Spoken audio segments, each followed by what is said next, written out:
بسم اللہ الرحمن الرحیم۔ آج کے درس میں پہلا مسئلہ حضرات کی خدمت میں یہ عرض کرنا ہے کہ عورت کا مسجد میں جا کر نماز اور جمعہ تراویح پڑھنا، اس کا کیا حکم ہے؟ تو عورت کا مسجد میں جانا اور وہاں پر جا کر نماز جمعہ اور تراویح پڑھنا، اس کی اجازت نہیں ہے۔ عورت کے لیے حکم ہے کہ وہ اپنے گھر میں نماز پڑھے۔ کہاں نماز پڑھے؟ اپنے گھر میں نماز پڑھے۔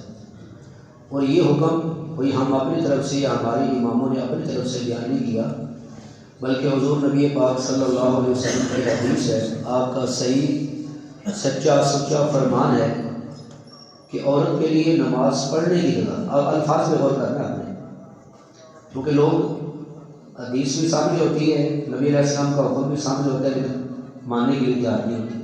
فرمایا عورت کے لیے سب سے بہتر نماز پڑھنے کی جگہ اس کے گھر کا سین ہے، اس سے بہتر آگے والا کمرہ ہے، اس سے بہتر اس سے آگے والی کوٹھڑی ہے۔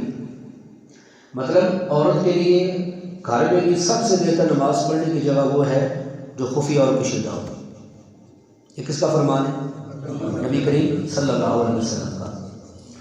ایک صحابیہ رسول اللہ صلی اللہ علیہ وسلم کی خدمت میں آئی اور اجازت مانگی کہ یا رسول اللہ صلی اللہ علیہ وسلم، میرا دل کرتا ہے میں مسجد میں آ کے آپ کے پیچھے نماز پڑھاتا ہوں۔ نبی پاک صلی اللہ علیہ وسلم نے ارشاد فرمایا، مجھے بھی پتہ ہے تمہارا دل کرتا ہے میرے پیچھے نماز پڑھنے کو، لیکن فرمایا کہ عورت کے لیے سب سے بہترین جگہ نماز پڑھنے کی اس کے گھر کا سین ہے، پھر آگے والا کمرہ، پھر آگے والی کوٹھڑی۔ تو اس صحابیہ نے جب یہ فرمان سنا تو انہوں نے اپنے گھر کے اندر نماز پڑھنے کی ایک جگہ مخصوص کر لی۔ پھر ان کا جنازہ تو گھر سے نکلا، لیکن نماز پڑھنے کے لیے وہ مسجد میں نہیں آئی۔ سمجھا دی بات؟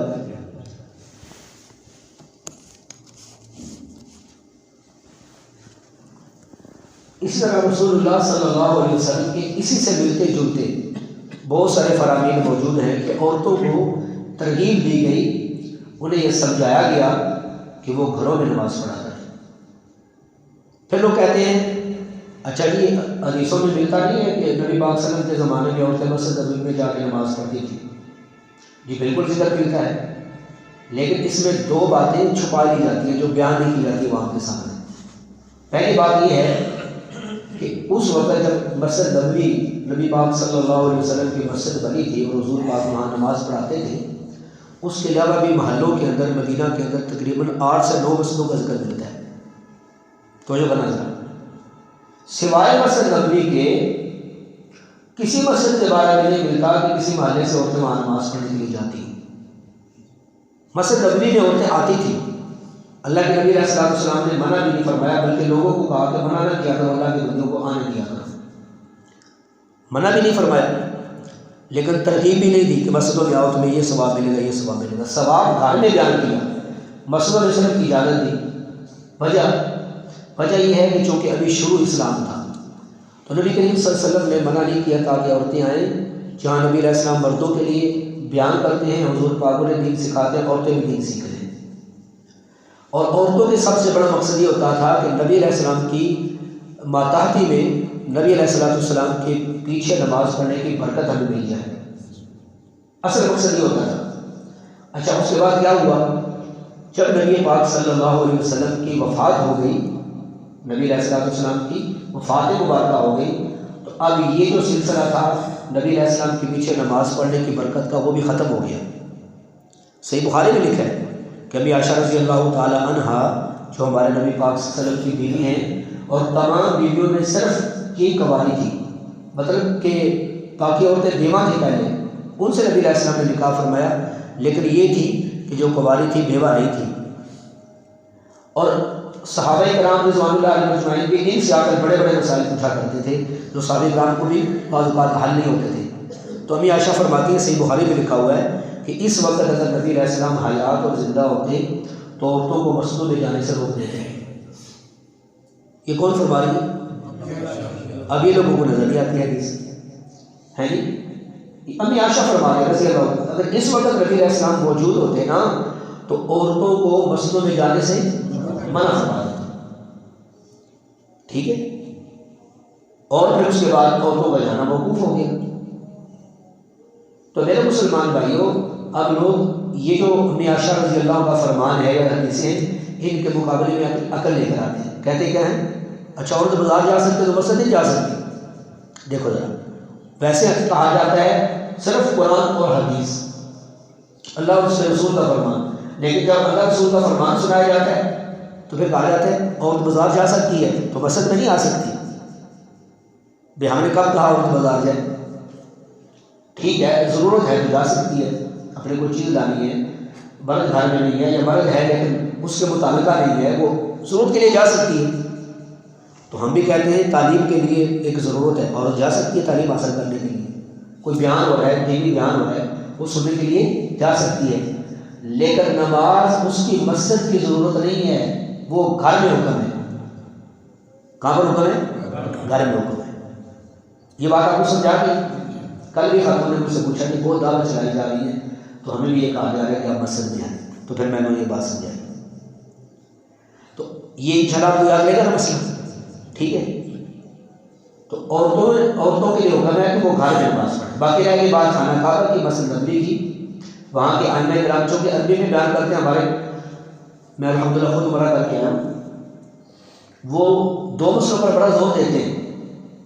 ایک تو یہ کہتے ہیں کہ یہاں سیلفیاں نہ لیں، تصویریں یہاں نہ بنائیں، بلکہ بعض اوقات وہاں امام کعبہ مسجد نبوی کے امام کی چیخیں دیکھی جاتی ہیں جب موبائل کے اوپر وہاں روضہ رسول کے سامنے اور خانہ کعبہ کے اندر وہ گانوں کی آوازیں آتی ہیں۔ ایک تو کہتے ہیں سیلفیاں نہ لیں، یہاں تصویریں نہ بنائیں، ویڈیو نہ بنائیں، اس سے آپ کا جو سوب ضائع ہو جائے، خیال کے اندر آ جاتا ہے، دکھلاوے کے اندر آ جاتا ہے جی۔ اور دوسرا وہ کہتے ہیں عورتیں اپنے رہائش پر نماز پڑھیں، یہ باقاعدہ ائمہ کرام ہم کہتے ہیں، پاس جائے حرم کے مسجد نبوی کے امام ائمہ کہتے ہیں اپنے رہائش پر نماز پڑھیں عورتیں۔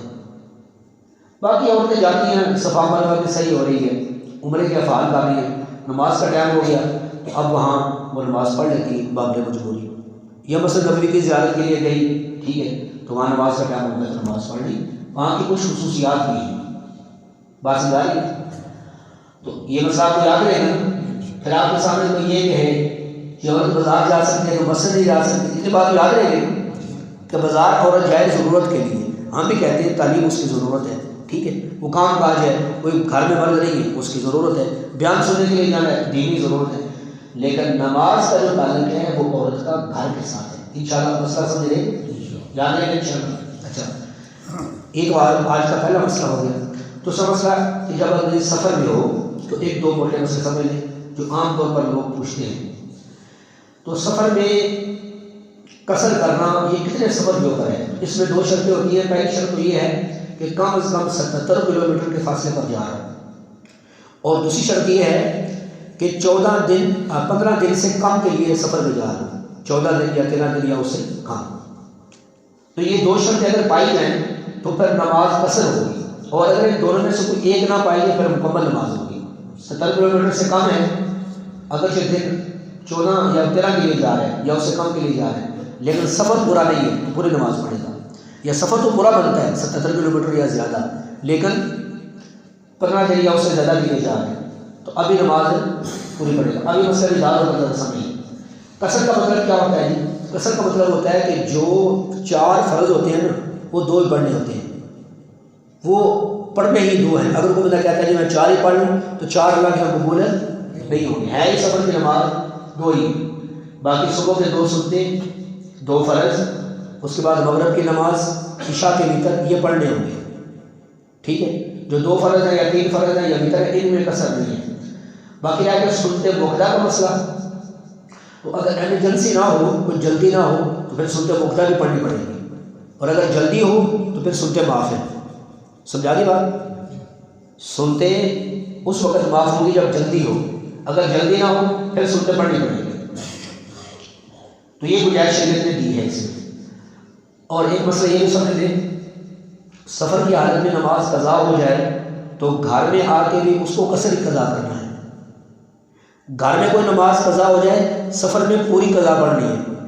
بس ایک آدمی کے گھر میں تھا نا، 4 رکھتے اس کی قضا ہو، سفر میں تو تھوڑا ٹائم لگے، کہتے ہیں میں قضا نماز پڑھ لوں، تو گھر میں اگر قضا ہوئی ہے تو سفر میں وہ قضا نماز پوری پڑھنی ہے، سفر میں قضا ہوئی ہے تو گھر میں آ کے وہ قصر قضا کرنی ہے. سمجھا دو مسئلہ.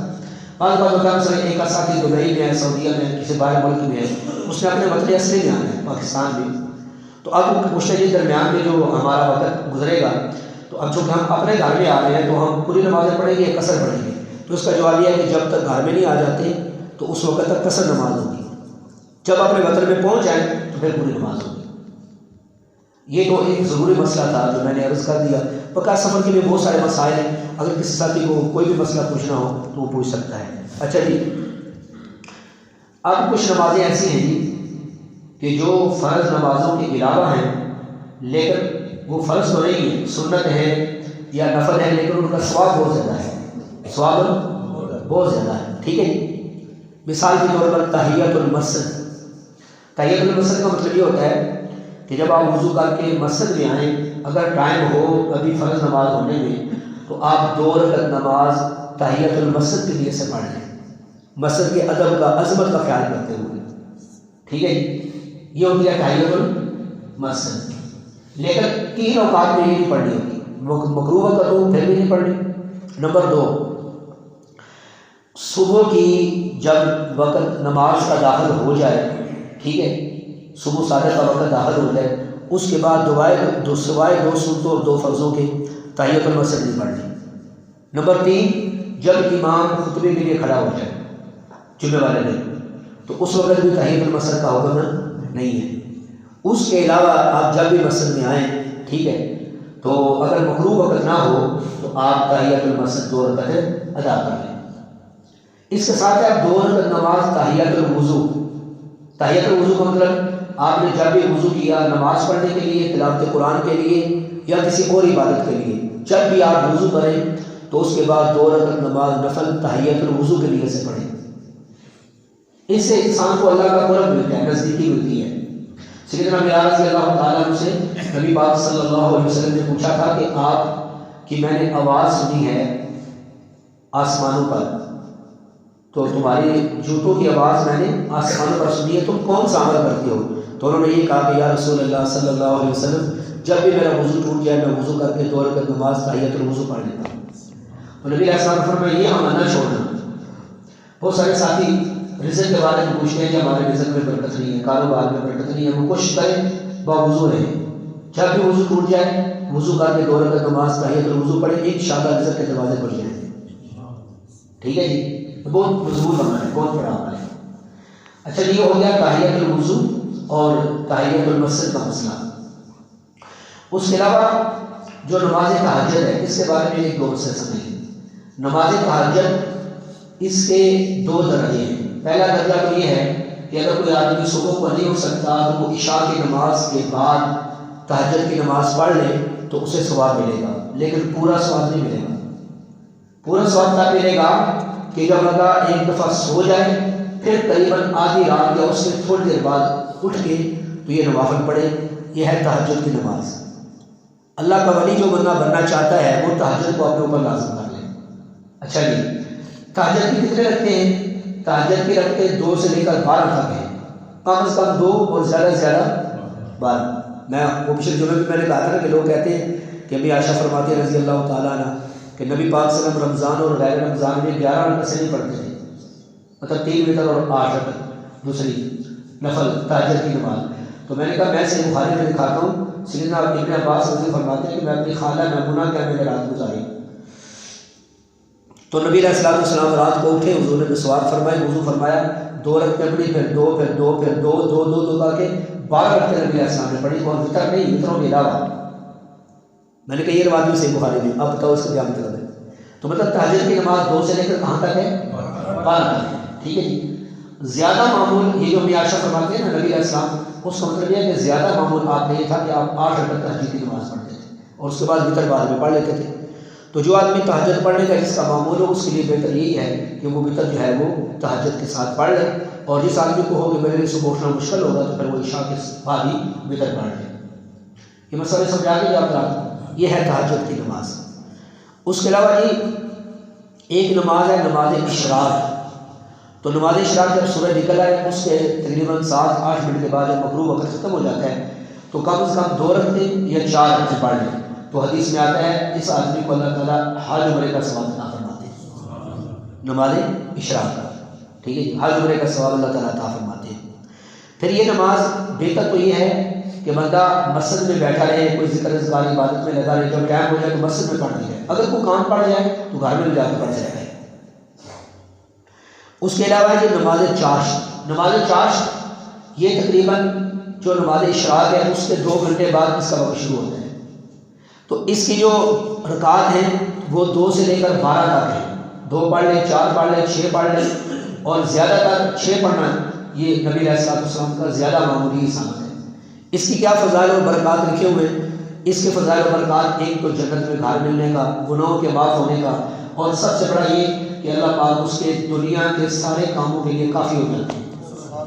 رزق کے دروازے اس آدمی کے لیے کھول دیے جاتے ہیں جو آدمی نماز چاشت کا اہتمام کرتا ہے. کچھ اور نمازیں بھی ہیں انشاءاللہ. آج جمعہ ہے تو میں کل انشاءاللہ تعالیٰ اس کے بارے میں وضاحت